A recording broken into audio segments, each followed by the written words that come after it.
Welcome to the channel, everyone. Today we are going to talk a little bit about drifting. Why? Because it's mid-drift season, it's 2022. Drifting, I feel like, is more popular now than ever before. So you're in the market for a drift car in 2022. Let's talk about it.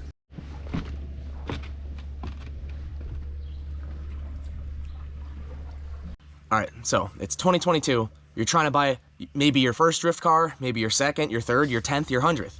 I don't know, but the same rules apply. There's the triangle of life, right? It kind of applies to everything, but for drifting, we can make it simple by, when we do the triangle of life, there's 3 choices on the triangle of life, kind of like Ohm's law.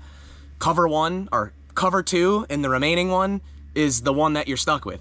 So when it comes to drifting, the triangle of life is like cheap, good performance, and cool. Now, cool is subjective because cars that I think are cool, some of you might not think are cool, and cars that some of you think are cool, I might think are really lame. We'll start off with the 240SX because that it's just obvious. That one has the triangle of life. You get to pick high performance and cool.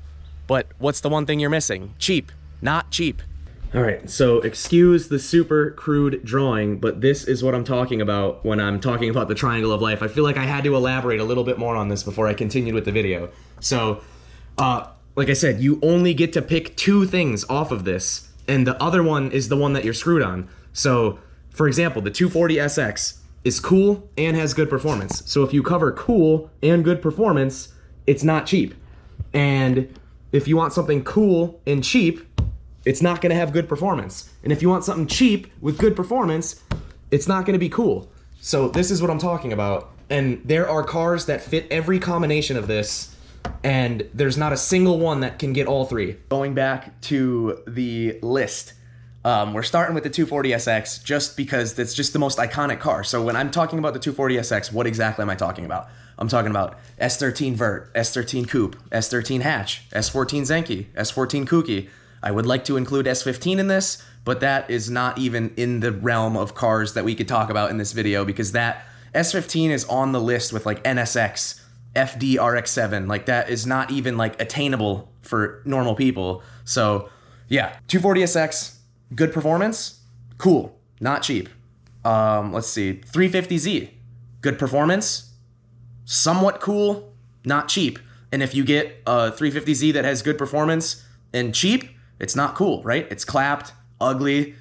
Let's see, which other combination can we do with the 350Z? So if it's cool and it's cheap, it means it has not good performance. So it could be auto, could be super clapped, could need a clutch, I don't know. I feel like you could get a cheap version of all the cars on this list, but we're not gonna use those because they might be too clapped. So if you get a cheap 240, it's gonna be super clapped. If you get a cheap 350Z, it's gonna be super clapped. So let's see, what can we think of that has good performance and cheap? E36, E46, back in the day, used to be good performance and cheap. This is super unpopular opinion. I know I'm about to get flamed for this, but an E36/E46 is borderline not cool. I'm just saying, you know what I mean? Like, it's all opinion. So E36, E46 has good performance and is cheap, right? Cheap because back in the day, you could get a running, driving E36 for $500, weld the diff, and take it to the track right away. Obviously now, with you know what going on, a little bit of inflation in the car market, I don't know.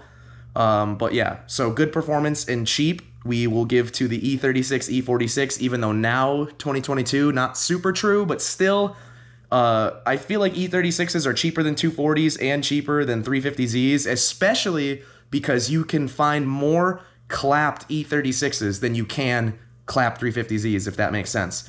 So yeah, let's see. Is there anything else on the list that has good performance and is cheap? I don't know. Like, well, let's define cheap. What even is cheap? Under 5 grand, under 6 grand, something like that?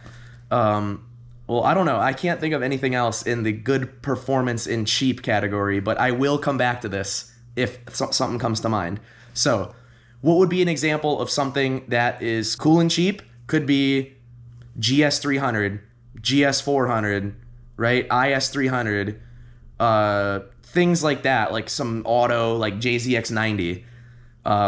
There are cars that are cheap and cool, but what are they missing? Good performance.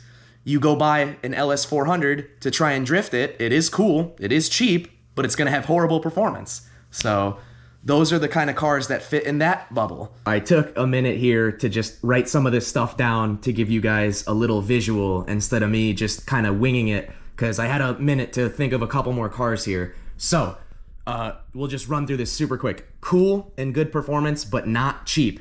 You got your classics: 240SX, S15, JZX100, JZX90, GT86, BRZ, FRS, 350Z, 370Z. Yeah, these are cool, good performance, not cheap. Over here, cool and cheap, but doesn't have good performance: GS300, GS400, LS400, SN95, V6 Mustangs. Cool, cheap, not good performance. So yeah, this stuff in the cool, cheap, and not good performance category can have good performance with a manual swap, angle kit, maybe turboing the Mustang. So there's ways to get good performance, but if we're trying to make this video on like buying your first drift car or whatever, yeah, so things to consider. These cars. So I have the IS300 kind of in the middle here because I've seen really cool ones with good performance, and I've also seen really cheap ones with horrible performance. So that's why the IS300 kind of floats in the center here, the Altezza. And then over here we have cheap and good performance, but not cool. Remember, cool is subjective. I have had multiple of these cars, minus E46, but E46 can be cool, but just, I'm not even trying to talk shit. If you go to any given drift event, I'm not gonna say go to this one, go to that one, just go to any drift event. Tell me the ratio right here. How many E36, E46s, and Miata are super clapped compared to the sick ones? There are way more garbage E36s and garbage Miatas that drive on the track than there are good ones. So that's why these are over here, but these can be moved over here if, you know what I mean, you want to put the time, money, effort into making them cool and have good performance. But yeah, Miata E36, I've had multiple of them, which is why I can say that they're not cool. But this is subjective because a lot of people are gonna think that E36s and Miatas are cool, but something had to go in the cheap and good performance area. Maybe even a Mustang. Maybe we can even move a SN95 over to the cheap and good performance, but not cool. Yeah, V6 Mustang and SN95 can go over here as well. So I don't know why I put them in the cool and cheap. Cheap and good performance, we'll go ahead and we will put V6 Mustang over here, SN95 over here. So yeah, this is the revised list. Okay, so now for my recommendations. If you only care about clout and you're not really gonna like take drifting super seriously and you just want to flex on the gram, obviously 240SX, JZX100, those are your classic clout whore vehicles. Like I see super clean 240s, super clean JZX100s, don't drift them. So yeah, these are your clout hoary style vehicles, BRZ, FRS. So yeah, if you don't care about the actual drifting itself and you just want to look cool online, 240, JZX, you know, S15, this stuff all right here is clout whoring.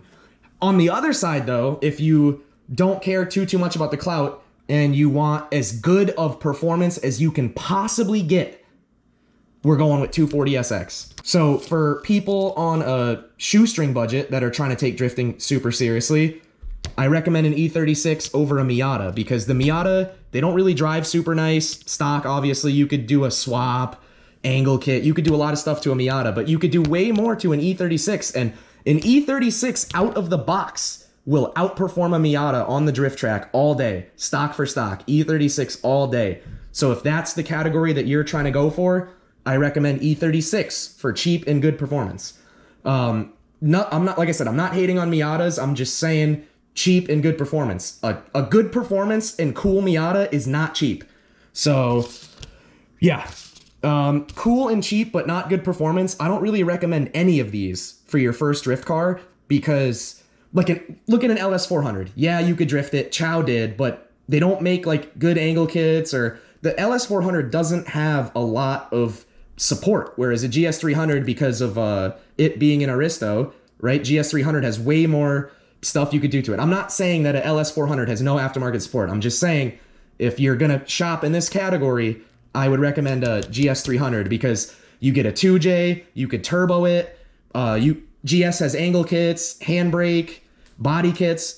So cool and cheap, but not good performance. If you're gonna start with something, GS300. So for someone that wants to take drifting seriously and doesn't want to buy a cheap clapped out E36, I don't give financial advice, but my dead honest recommendation for someone who wants a drift car and doesn't want to deal with the hassle, I would highly recommend going out and financing a BRZ FRS or a 370 because you could put the money down, make the monthly payments, and still have money left over to buy an angle kit, wheels, coilovers, handbrake. So yeah, at the end of the day, here's my recommendations. We'll run it back one more time. For Clout, 240, JZX, S15, those cars. If you want to start with something cool and cheap and want to work on it over time, GS300.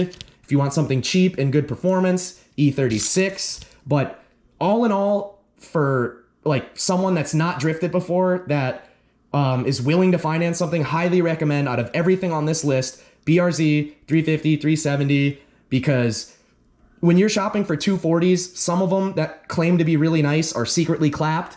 But if you go to some dealer and you finance a BRZ FRS or a 370Z, odds are it's going to be somewhat okay. Like you might have a couple of hidden turds in the mix that are clapped from the previous owners. But for the most part, a BRZ FRS, GT86, 370, 350, not most of them, but a good amount of them are not clapped and can be had for a good price and can be financed. So that's why these are my recommendations for best of all worlds.